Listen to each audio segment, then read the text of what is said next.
오늘 주실 말씀은 룻기 3장 14절에서 18절입니다. 한 절씩 교독하고 마지막 절은 합독하시겠습니다. 룻이 새벽까지 그의 발치에 누웠다가 사람이 서로 알아보기 어려울 때에 일어났으니 보아스가 말하기를 여인이 타작마당에 들어온 것을 사람이 알지 못하여야 할 것이라 하였습니다. 보아스가 이르되 내 겉옷을 가져다가 그것을 펴서 잡으라 하매 그것을 펴서 잡으니 보리를 6번 대어 룻에게 지어주고 성읍으로 들어가니라. 룻이 시어머니에게 가니 그가 이르되 내 딸아 어떻게 되었느냐 하니 룻이 그 사람이 자기에게 행한 것을 다 알리고 이르되 그가 내게 이 보리를 6번 대어주며 이르기를 빈손으로 내 시어머니에게 가지 말라 하더이다 하니라.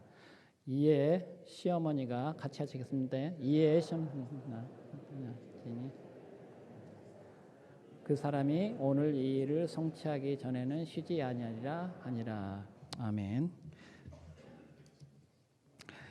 이제 하이브리드 3.0 교회 이진영 목사님께서 내가 할 일, 그가 할 일이라는 제목으로 말씀 전해 주시겠습니다.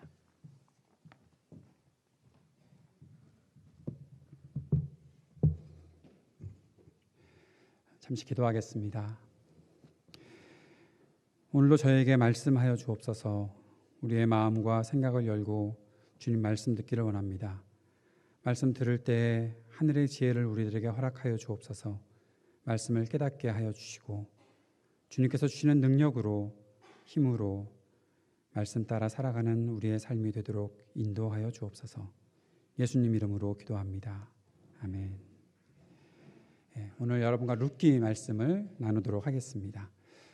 룻기를 같이 공부하자 그러면 불편해하는 분들이 좀 있습니다. 자신의 위치가 며느리인 분들이 룻기를 상당히 공부하고 읽기를 불편해했던 그런 기억들이 있습니다. 반면에 룻기를 좋아하시는 분들이 있습니다. 시어머니들이 좋아하지요. 심지어 어떤 사람들은 고부간의 갈등을 해결하려면 룻기를 공부해야 한다는 이상한 소리를 하기도 합니다. 그런데 정작 정말 필요한 사람들, 그리고 룻기를 읽어야 하는 사람들은 바로 우리 모두여야 하는데 우리는 때로는 어떤 말씀은 네가 들어야 되는 말씀이다. 어떤 말씀은 그가 들어야 되는 말씀이다. 내가 들어야 되는 말씀은 아무것도 없는 것처럼 설교를 들을 때마다 옆에 사람 자꾸 쳐다보고 집안에 있는 누군가를 생각하고 그렇게 생각하는 것이 우리가 아닐까 싶습니다.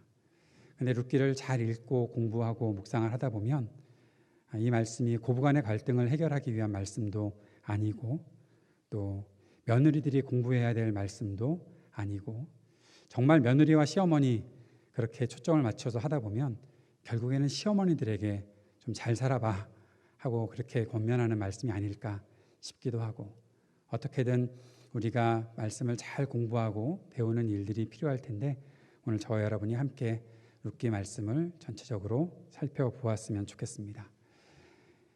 사사시대에 있었던 이야기 그렇게 룻기가 시작하고 있죠. 룻기 1장 1절의 말씀을 보면 사사들이 치리하던 때에 그 땅이 흉년이 되니라.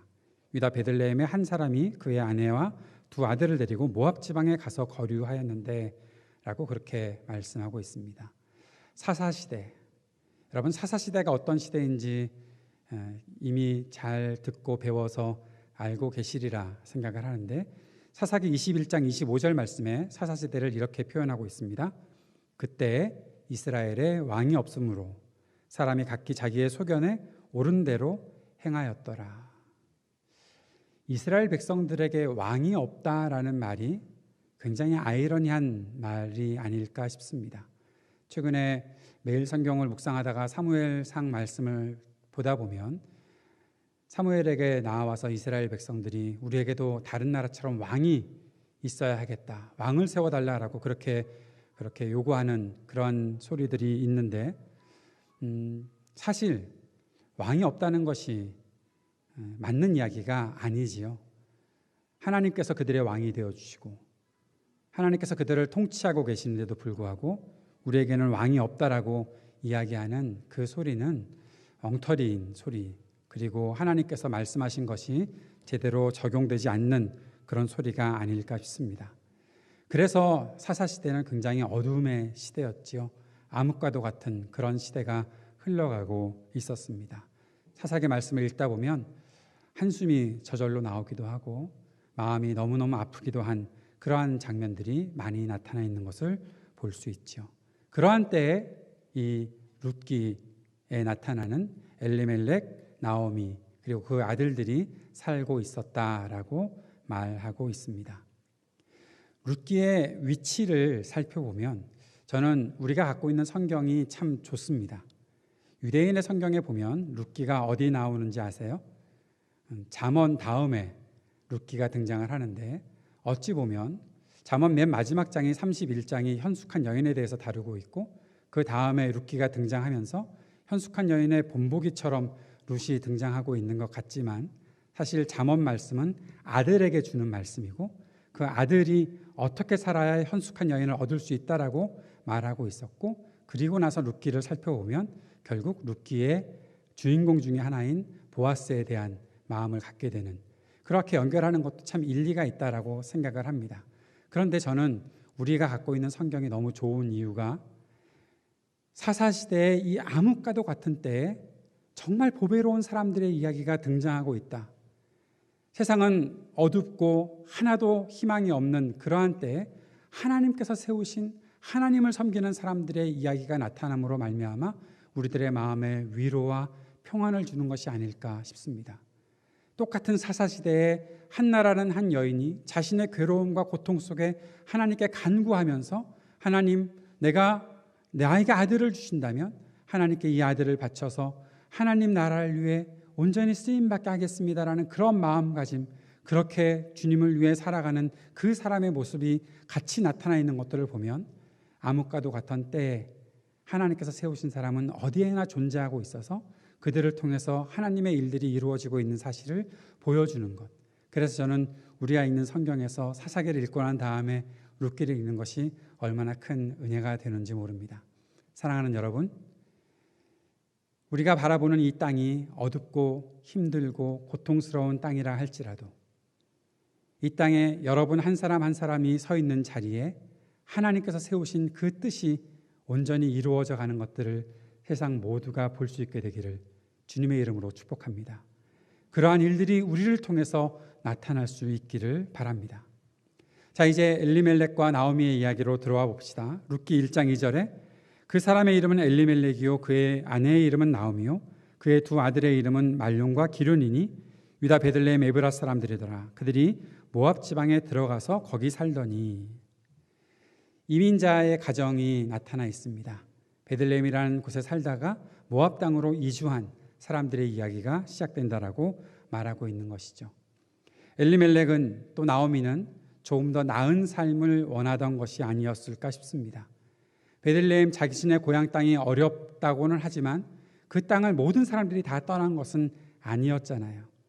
엘리멜렉과 나오미는 좀 다른 곳에 가서 살면서 우리에게 조금 더 나은 삶이 있을까 하는 그런 마음이 있었던 것 같습니다. 아마 이민 생활을 경험하고 돌아와서 이곳에 살고 계신 분들도 있으리라 생각을 합니다. 저도 이민 생활을 했었습니다. 2002년에 미국에 가서 살아가고 LA 땅에서 살다가 동부 뉴저지에서 살다가 중부 아이오와에서 살아갔던 19년의 생활들을 정리하고 작년에 한국에 왔습니다. 옮겨 다니면서 제 마음속에 한 가지 갖고 있었던 생각은 조금 더 나은 삶이 있을까 하는 것이었습니다. 나의 삶의 환경이 조금 더 좋아질 수는 없을까? 내가 살아가고 있는 모든 현실과 나의 일들이 조금 더 나아질 수는 없을까? 그런 마음을 가지고 살아갔던 것이 모든 이민자의 마음이 아닐까 하는 그런 생각을 하게 됩니다. 항상 좋지는 않았겠죠. 항상 좋은 일만 있는 것은 인생이 아닐 수도 있으니까요. 그렇게 살아가는 삶이 이제 엘리멜렉과 나오미에게도 진행이 되는 것을 보게 됩니다. 나오미가 그 남편 엘리멜렉을 잃었던 것이죠. 얼마나 허망했을까 싶습니다. 저는 목회를 하면서 남편을 잃은 분들을 자주 만났었습니다. 나이가 많으셨던 한 권사님이 남편이 돌아가셔서 장례를 다 치렀는데 몇 주간 교회에 나오시지 않는 겁니다. 첫 주, 둘째 주 지나갈 때는 그러실 수도 있겠다라는 그런 마음이 들다가 셋째 주까지 나오시지 않아서 신방을 했던 적이 있었습니다. 권사님, 마음이 어떠세요? 물어봤는데 권사님께서 의외의 답변하셨습니다. 부끄러워서 교회를 못 나가겠어요. 남편을 잃었는데 부끄럽다고 말씀하시더라고요. 항상 남편과 함께 교회에 나갔었는데, 신앙생활을 남편과 함께 시작했었는데, 그 남편이 지금 내 옆에 없다는 것이 나로 하여금 굉장히 부끄러운 마음이 들게 하고, 내가 과연 혼자 살아갈 수 있을까 하는 그런 마음도 들어온다라는 그런 이야기를 하시더라고요. 다른 권사님들께 여쭤봤습니다. 먼저 남편을 여의신 권사님들께 정말로 그런 마음이 있나요? 그런데 그렇다고 하시더라고요. 여러분 중에도 비슷한 그러한 과정들을 겪으셨던 분들이 계시리라 생각을 합니다.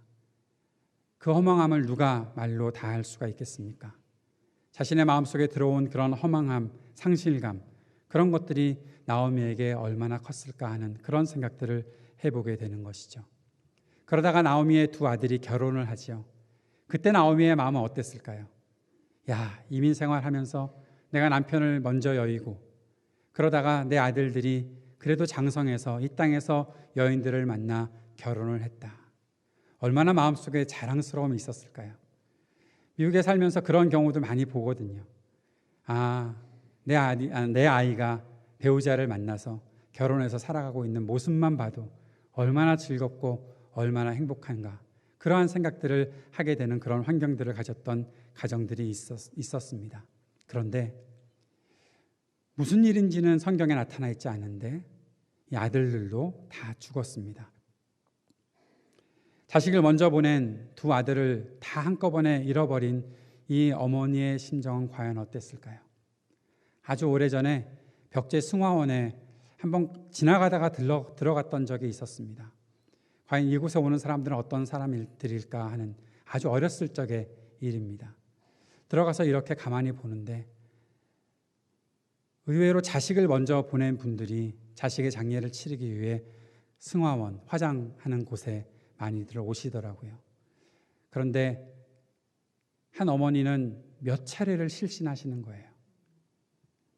아들을 잃고 나서 쓰러지고 또 쓰러지는 그러한 일들을 보면서 자식을 먼저 보낸 슬픔은 과연 어떤 것일까 하는 그런 생각들을 해보았었습니다. 누가 그 마음을 이해할 수 있었을까요? 나오미가 바로 그랬던 삶을 살았던 것이죠. 이민 생활, 내 고향 땅도 아닌데 그곳에 가서 남편 잃어버리고 그곳에서 내 자식들까지, 내 아들들까지 다 잃어버렸습니다. 그러다가 고향 소식을 듣게 되지요. 고향 땅이 어느 정도 살 수 있게 되었다, 하나님의 긍휼을 입었다라는 소식을 듣고 이제 그 고향 땅으로 돌아갈 마음을 갖게 됩니다. 룻기 1장 6절 7절에 그 여인이 모압 지방에서 여호와께서 자기 백성을 돌보시사 그들에게 양식을 주셨다 함을 듣고 이제 두 며느리와 함께 일어나 모압 지방에서 돌아오려 하여 있던 곳에서 나오고 두 며느리도 그와 함께 유다 땅으로 돌아오려고 길을 가다가 고향 땅으로 돌아가자라는 생각을 갖고 길을 떠났습니다. 두 며느리가 당연히 나오미와 함께 동행하고 있었죠. 그런데 갑자기 나오미의 생각이 바뀝니다. 룻기 1장 8절에 나오미가 두 며느리에게 이르되 너희는 각기 어머니의 집으로 돌아가라. 너희가 죽은 자들과 나를 선대한 것 같이 여호와께서 너희를 선대하시기를 원하며. 왜 나오미는 두 며느리를 돌려보내려고 했을까요? 여기에서 룻기는 며느리들이 읽어야 되는 성경이 아니라 시어머니가 읽어야 되는 성경이 아닐까 싶은 생각이 듭니다. 왜냐하면 며느리들의 앞으로의 삶을 시어머니인 나오미가 잘 이해하고 있었다라는 것이죠. 저는 두 가지 이유를 살펴봅니다. 하나는 나오미 자신이 이민 생활 해봤잖아요. 몇 년이나 했을지 모르지만 타지에서의 삶이 그렇게 수월하지 않았잖아요. 힘들었잖아요. 고향 땅으로 돌아가려는 그 마음속에 그동안의 이민 생활이 얼마나 어려웠을까 하는 그러한 생각들 우리가 충분히 공감하게 되잖아요. 그런데 나의 며느리들에게 이 일들을 내가 어떻게 시키나? 이 아이들이 젊은데 이 아이들이 타지에 가서 과연 살 수 있을까 하는 그런 마음이 나오미에게 있지 않았을까 싶습니다.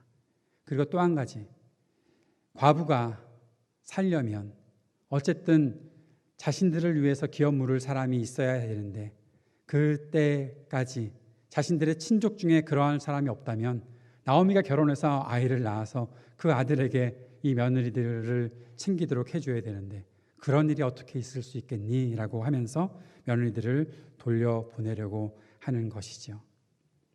그런데 두 며느리가 나오미를 떠나지 않으려고 합니다. 울면서 떠나지 않겠다고 합니다. 나오미가 자신과 같이 가지 말아야 할 이유를 1장 12절과 13절에서 말하고 있죠. 조금 전에 말씀드렸던 그 내용들입니다. 나는 늙었으니 남편을 두지 못할 것이다. 가령 내가 소망이 있다고 말하든지 오늘 밤에 남편을 두어 아들들을 낳는다 하더라도 너희가 어찌 그들이 자라기를 기다리겠으며 어찌 남편 없이 지내겠다고 결심하겠느냐. 너희로 말미암아 내 마음이 너무나 아프다 하는 그러한 마음을 나오미가 표현하고 있습니다. 자신에게 있었던 불행을 이 며느리들이 겪지 않아야 되겠다라는 그런 마음이 나오미에게 있었던 것이죠. 그런데 나오미가 그런 이야기를 합니다. 내가 하나님으로부터 벌을 받아서 그런 거다. 하나님이 나를 고통스럽게 하셨다라는 그런 마음을 표현하고 있는 것을 보게 되죠. 나오미가 무슨 잘못을 했을까요? 우리는 가끔 고통을 당하는 사람들을 보면 저 사람 무슨 잘못을 저질렀으니까 고통을 당하고 있을 거야라는 그런 생각을 할 때가 있습니다. 요한복음 9장에 보면 나면서부터 시각장애인이었던 사람이 있었지요. 그 사람을 보면서 제자들이 뭐라고 합니까? 저 사람의 잘못 때문입니까? 저 사람 부모의 잘못 때문입니까? 그런데 예수님께서는 그들에게 뭐라고 말씀하십니까?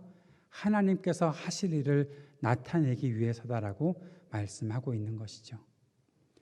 나오미에게 누군가 그렇게 해설해 주는 사람은 없었지만 나오미 스스로 생각하고 있었던 내 잘못 때문에 내가 이렇게 고통을 당하는 걸 거야 하는 그런 마음들을 하나님께서는 아마 알고 계셨을 것입니다. 너의 잘못 때문이 아니야. 내가 하고 싶은 일이 있어 라고 그렇게 말씀하시지 않았을까 싶습니다.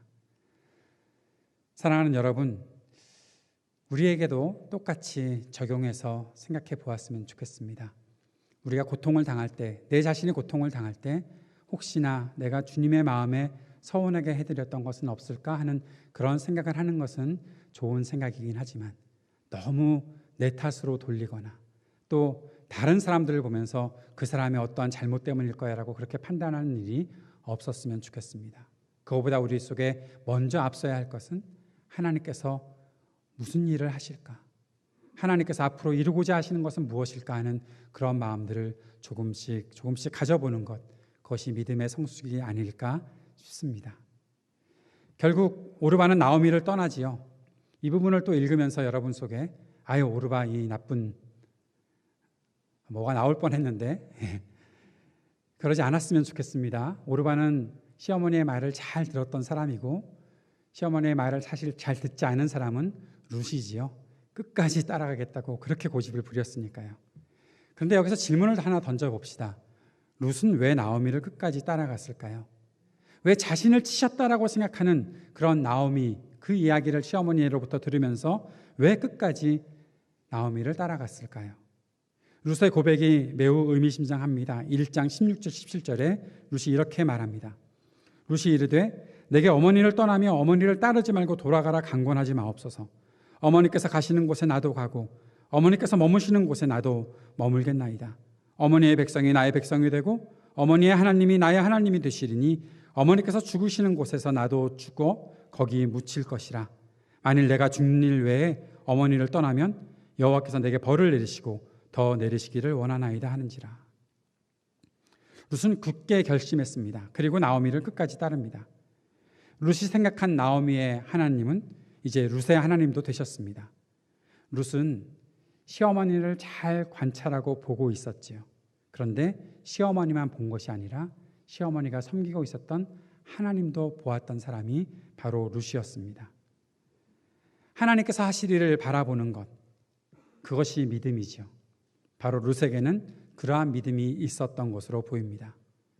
우리가 사람들을 볼 때 사람들의 수많은 조건과 환경과 스펙 등 여러 가지 것들을 보면서 사람들을 판단하고 그 사람을 쫓아가기도 하고 그 사람을 버리기도 하지요. 그런데 우리의 마음속에 하나님께서 그 사람에게 어떻게 역사하고 계시는지 그것을 볼 마음은 있는지 한번 우리 자신들을 성찰해 보았으면 좋겠습니다. 여러분, 오늘도 여러분이 많은 사람들을 보게 될 텐데 그 사람들을 보면서 그 사람의 다른 조건들을 보는 것은 어쩔 수 없는 일이라 치더라도 잊지 마십시오. 그 사람을 통해서 하나님은 어떠한 일을 하시는지 그것을 볼 수 있는 믿음이 우리 가운데 있었으면 좋겠습니다. 아무리 환경이 좋지 않고 지금 그가 겪고 있는 현실이 아무리 열악하다고 하더라도 그 속에서 하나님은 어떤 일을 하고 계시는지 그것을 바라볼 수 있는 믿음이 저와 여러분에게 있게 되기를 바랍니다.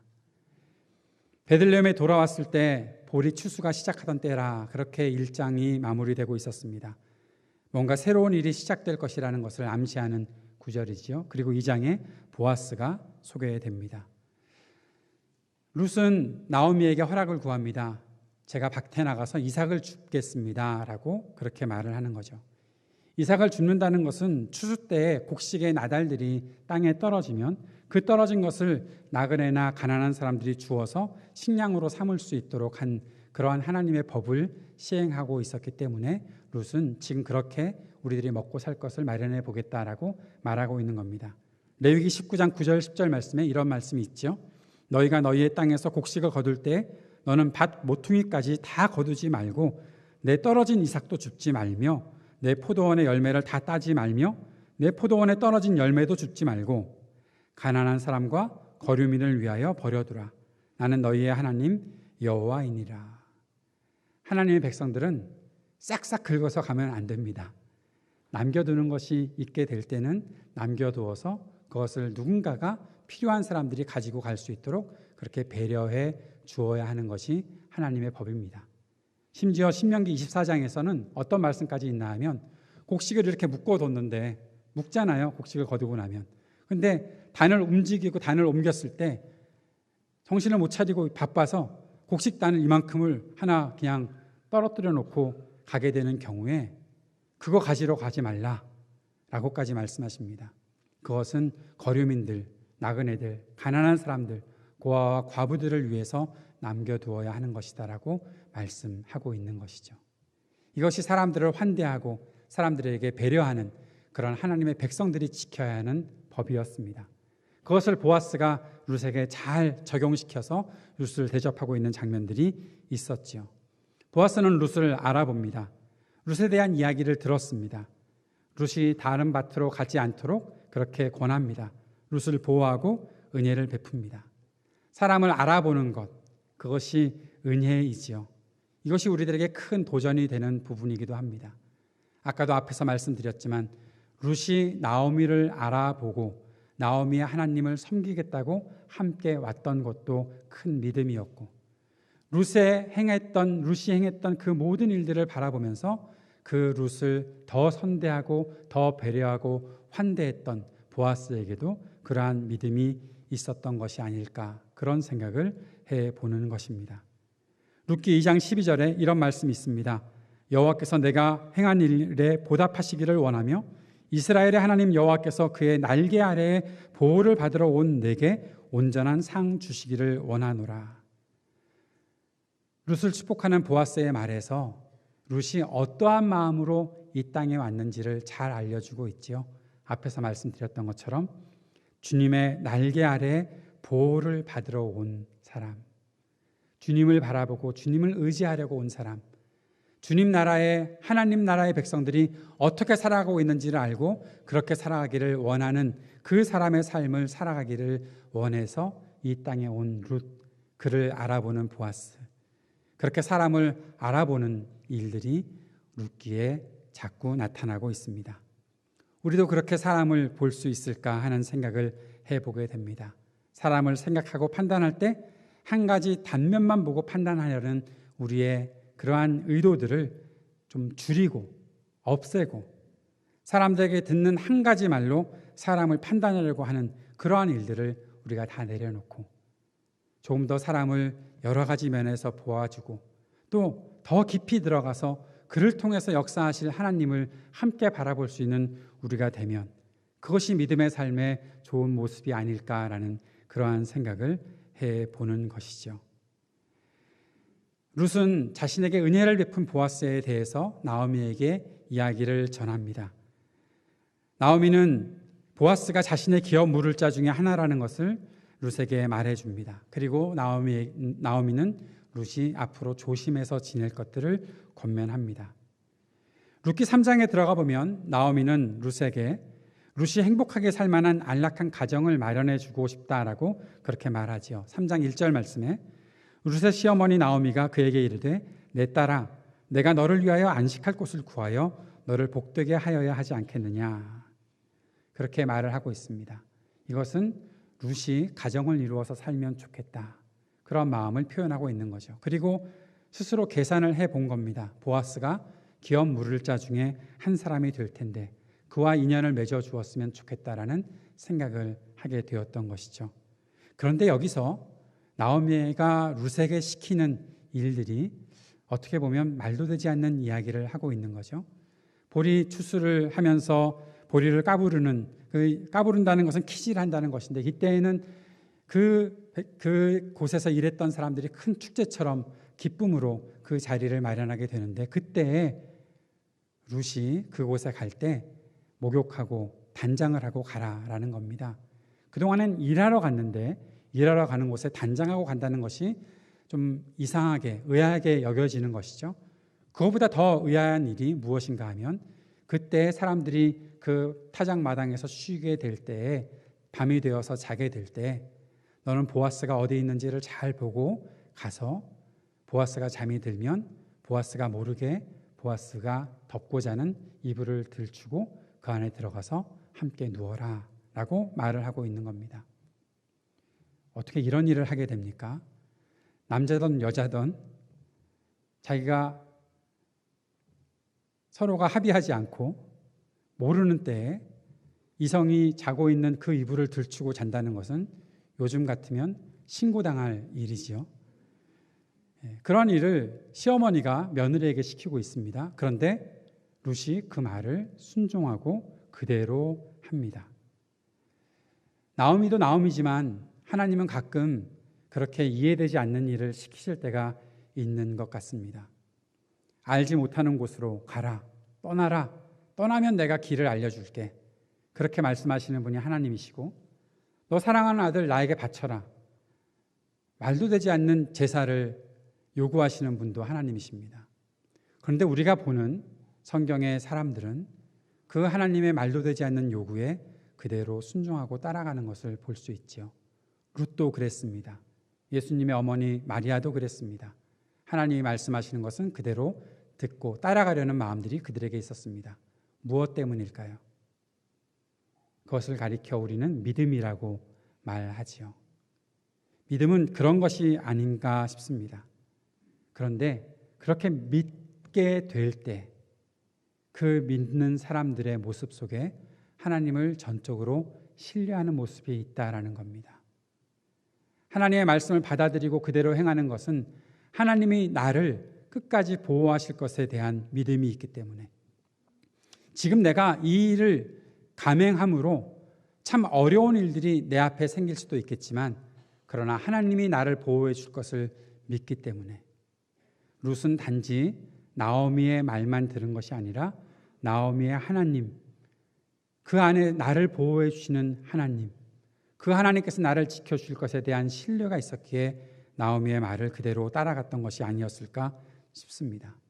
그렇게 보다 보니 순종이라는 것이 거래하는 것이 아니더라고요. 사랑하는 여러분, 여러분은 무엇 때문에 순종하십니까? 내가 하나님의 말씀을 따르겠다라고 결단하는 그 이유가 뭡니까? 때로는 그것이 하나님 내가 주님 말씀 잘 따를 테니까 나에게 이 정도는 해 주셔야죠. 그런 마음으로 주님 말씀 따르고 있었던 것이 혹시 우리가 갖고 있던 믿음이란 모습이 아니었을까 싶습니다. 믿음은 그런 것이 아니지요. 순종은 거래하는 것이 아니지요. 사랑하는 여러분, 간곡히 부탁드리고 권면합니다. 하나님의 말씀에 순종할 때 거래하려고 하지 마십시오. 그대로 내 것은 다 내려놓고 주님께서 하실 일들을 기대하며 살아갈 수 있는 우리가 되었으면 좋겠습니다. 하나님을 향한 신뢰, 하나님의 뜻이 온전히 이루어질 것입니다 라는 그러한 신뢰와 순종이 있을 때 그것이 우리의 믿음의 좋은 기초가 될 것입니다. 보아스가 룻을 발견합니다. 한 여인이, 그것도 자기가 알고 있는 한 여인이, 사람들에게 착하다고 현숙하다고 소문난 한 여인이 자신의 잠자리에 들어와 있습니다. 얼마나 놀랐을까요? 근데 보아스는 그때 침착하게 룻을 보호하고 배려합니다. 룻기 3장 10절 말씀에 그가 이르되 내 딸아 여호와께서 내게 복 주시기를 원하노라.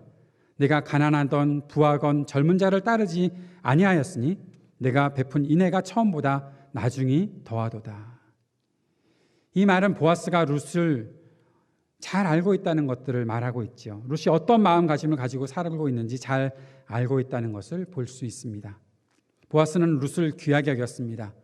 룻이 끝까지 사람들에게 현숙한 여인으로 알려지고 그렇게 살아갈 수 있기를 원했습니다. 혹시라도 밤에 자신과 함께 있었다는 것이 알려져서 사람들의 입에 오르내리지 않도록 조심하게 하는 일들을 보게 됩니다. 그런데 이 말씀 속에 한 가지 알 수 있는 것은 룻은 아직도 나이가 어리고 보아스는 나이가 많은 사람이었다라는 사실을 이 말씀을 통해서 엿볼 수가 있습니다. 그냥 저 혼자서 상상을 해본 겁니다. 보아스는 이때까지 총각이었을까요? 아니면 결혼했다가 사별을 했을까요? 어떤 분들은 심지어 보아스가 아내가 있는데 다른 첩을 하나 얻은 것은 아니냐라는 그런 이상한 생각을 하시는 분도 계시더라고요. 그냥 보아스가 나이가 많다는 이유로 무조건 결혼했을 것이라고 생각하는 편견이 가져오는 그러한 이상한 생각들이 아닐까 싶습니다. 저는 이것을 잠시 상상하면서 보아스의 어머니가 누구죠? 아실이라 생각을 했는데 여러분의 속으로만 알고 계시는 거죠. 라합이죠. 살몬과 결혼했던 라합. 라합이 어떤 사람입니까? 여리고성을 정복했을 때 그때 큰 역할을 했던 사람이 라합이었죠. 성경은 라합을 어떤 사람이라고 소개합니까? 기생이었다. 때로는 창녀였다라고 그렇게 소개를 하고 있죠. 살몬이 결혼해서 라합과 살면서 낳은 아들이 보아스인데 아마 그 어머니의 출신 이방 여인이고 또 그 전에 살았던 그 모습들 때문에 아마 보아스가 결혼하기가 어렵지 않았을까라는 그런 생각을 저 혼자서 해본 겁니다. 이 말씀에 동의하시던 안 하건 저 혼자서 그런 생각을 해봤던 것이고요. 근데 그렇게 혼자 살고 있었던 보아스가 참 멋지게 살고 있었던 것을 볼 수 있죠. 그리고 나오미의 이 며느리였던 룻이 참 나이가 어렸는데 네가 젊은 남자들 따라가지 않고 나이 많은 나에게 이렇게 마음을 갖고 또 나오미와 함께 그런 계획들을 했구나라는 그러한 이야기를 들으면서 보아스는 침착하게 일들을 처리하고 있는 것을 보게 됩니다. 자신의 위치에서 최선을 다해서 섬기는 사람이 되었던 것이죠. 사람을 알아봐주고 사람을 보호하고 지켜주었던 사람이 바로 보아스였던 것이죠. 사랑하는 여러분, 저와 여러분이 이렇게 보아스와 같은 사람이 되었으면 좋겠습니다. 우리의 환경이 어떻든 간에 내가 갖고 있는 자리에서 최선을 다해 사람을 살려주고 살게 하는 사람, 섬겨주는 사람, 보살펴주는 사람, 그런 사람이 우리들이 되었으면 좋겠습니다.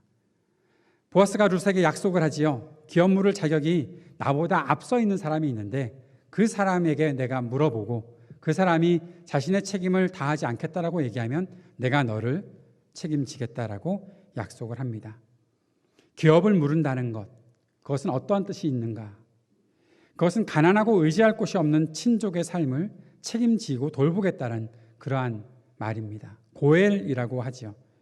이 고엘이라고 하는 기업 물은다는 것은 책임을 가지고 긍휼과 사랑을 베푸는 것입니다.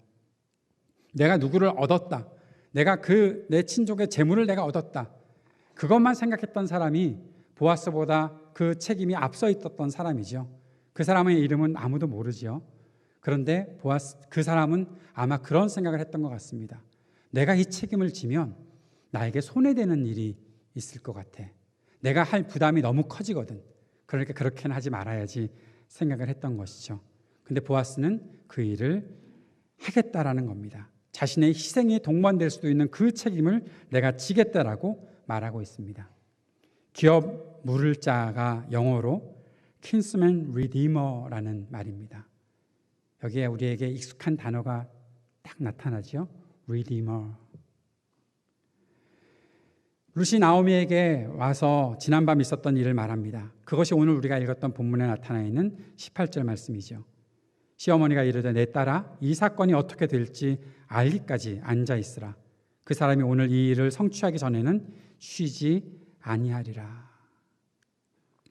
나오미와 룻은 자신들이 할 수 있는 최선을 다했고 지혜롭게 처신했었습니다. 그리고 앞으로의 일들을 기대했습니다. 나오미가 룻에게 이 사건이 어떻게 될지 알기까지 앉아 있으라 권면하고 있습니다. 어떤 일을 위해서 정당한 방법으로 할 수 있는 일을 다 했을 때 그 다음에 해야 할 일은 그 결과를 기다리는 겁니다. 그런데 많은 사람들이 여기에서 실패합니다. 또 다른 일들을 해보려고 합니다. 조급하기 때문이기도 하고 욕심 때문에 그렇기도 합니다.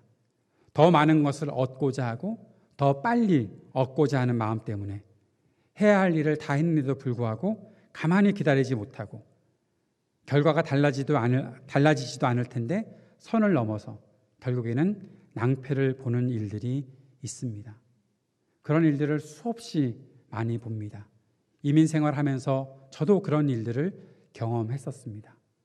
똑같이 영주권을 신청을 하고 기다리면 되는데 그 기다리는 가운데 더 빨리 영주권을 얻어내려고 다른 일을 하다가 결국에는 그것 때문에 영주권을 못 받고 돌아오는 분을 봤던 적도 있습니다.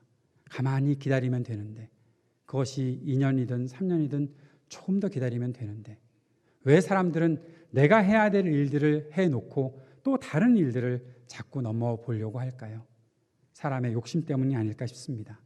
근데 나오미는 그렇게 욕심 부리지 않습니다. 할 일을 다 하고 기다립니다. 자신의 권위를 내세우기 위해서 가만히 앉아 있으라라고 얘기하는 것이 아니라 하나님께서 하실 일을 함께 경험해 보자라고 말하고 있는 것이죠. 이제 그가 일을 합니다. 보아스가 열심히 일을 합니다. 보아스가 부지런히 움직이는 장면이 4장에 나타나 있습니다. 그는 해야 할 일을 다 했습니다. 사람을 회복시키는 일을 했었습니다. 가정을 온전히 치유하고 새롭게 하는 일에 자신이 져야 할 책임을 감당하기로 했습니다. 이방에서 온 여인에 대한 긍휼의 마음이 보아스에게 있었습니다. 그리고 그를 잘 돌보는 일들을 했었습니다. 아까도 말씀드렸던 것처럼 자신의 어머니가 그런 일들을 겪었기 때문에 보아스는 더 많은 그러한 긍휼의 마음이 있지 않았을까 싶습니다. 마태복음 1장 5절 말씀 여러분들이 잘 기억하고 계시죠? 살몬은 라합에게서 보아스를 낳고 보아스는 룻에게서 오벳을 낳고 오벳은 이새를 낳고 룻과 결혼하면서 아마 아들을 낳고 그렇게 지내는 과정 속에 이제 내가 어떻게 살아야 하는지 그러한 마음가짐을 온전히 가지고 살았던 것이 보아스였던 것으로 보입니다. 룻기 4장 15절 말씀에 이런 말씀이 있습니다. 오벳을 낳고 나서 사람들이 나오미를 축복하는 그러한 장면이 나타납니다. 이는 내 생명의 회복자이며 내 노년의 봉양자라. 곧 너를 사랑하며 7 아들보다 귀한 내 며느리가 낳은 자로다 하니라. 오벳은 룻과 보아스가 낳은 그 아들이 나오미의 생명을 회복하게 하는 귀한 아들이다라고 그렇게 말하고 있습니다. 한 사람의 쓰디쓴 인생을 달콤한 인생으로 바꾸어주는 기쁨으로 회복하게 만든 사람이 바로 오벳이 되었던 것이죠. 그 일을 위해 보아스가 룻이 나오미에게 그런 사람들이 되어 주었던 것 같습니다. 사랑하는 여러분, 암흑과 같은 사사시대에 놀라운 생명의 회복자로서의 역사가 사람에게 나타납니다. 보아스에게, 룻에게, 또 나오미에게 나타나 있습니다. 이것은 이제 우리의 이야기이기도 할 것입니다. 모든 사람이 자신의 이익만을 위해서 살고 정의와 공정, 사랑과 헌신에는 점점 멀어지는 때에 온통 세상을 어둡게 하고 있는 이때에 오로지 자신들의 탐욕을 이루기 위해 조급하게 굴고 사랑과 긍휼을 잊고 사람에 대한 관심보다 돈과 권력만 추구하는 이 시대, 사사시대와 같은 이때에 조금 더 잘 살아보겠다고 여기저기 삶의 터전을 옮겨다니고 그러다 수많은 것들을 잃고 죽어라 일하다가 그대로 죽고 끝나는 이 시대에 엄청난 상실과 결핍으로 살아가면서 쓰디쓴 인생을 반복하는 것이 우리의 모습인 것 같은데, 그런 암흑과 같은 이때에 하나님을 향한 신뢰를 가지고 주님께 부르짖으며 주님의 긍휼을 구하며 발걸음을 옮기는 그러한 사람들이 있습니다. 그리고 어느 순간 그렇게 살아가고 있는 나와 함께 그 길을 걷겠다고 따라 나서는 사람들, 그리고 나와 함께 걷겠다고 손을 잡아주는 그런 사람들을 만나게 되는 것, 그것이 우리의 신앙생활에서 만나게 되는 즐거움과 감사함이 아닌가 생각해 보게 됩니다. 내가 할 일과 그 일에 대한 최선과 성심이 있을 때 우리의 기업을 물을 책임을 지시겠다고 영원한 리디머가 되어서 우리를 찾아오셔서 우리를 안아주시고 우리에게 한결같은 긍휼을 베풀어 주시는 그분이 계시기에 우리가 지금 이 자리에 있는 것이 아닐까 싶습니다. 그분이 우리를 위해서 일하십니다. 그분이 신실하게 우리의 리디머가 되어 주십니다. 우리는 그분과 동행하고 있기에 오늘도 그렇게 예배의 자리에 주의 말씀 앞에 서는 것입니다. 사랑하는 여러분, 이제 저와 여러분이 해야 할 일은 무엇입니까? 그리고 그분은 우리를 위해 어떤 일을 해 주실까요? 그가 우리를 위해서 할 일을 다 하셨던 것처럼 이제 우리도 우리가 해야 할 일에 조금 더 성심을 다하는 그러한 하나님의 백성들이 되었으면 좋겠습니다. 그 놀라운 사랑과 헌신이 한 자리에서 만나는 예배의 자리가 얼마나 놀라운 자리인지, 오늘 이 자리가 그 놀라운 자리가 된다는 사실을 믿고 여러분을 축복합니다. 기도하겠습니다. 하나님의 인도하심과 하나님의 크신 섭리를 바라봅니다. 우리의 삶에 어둡고 힘든 그러한 과정들이 있더라도 끝까지 우리의 삶을 인도해 주시는 주님의 손을 붙잡고 한 걸음 또 내디딜 수 있는 우리가 되도록 역사해 주옵소서. 예수님 이름으로 기도합니다. 아멘.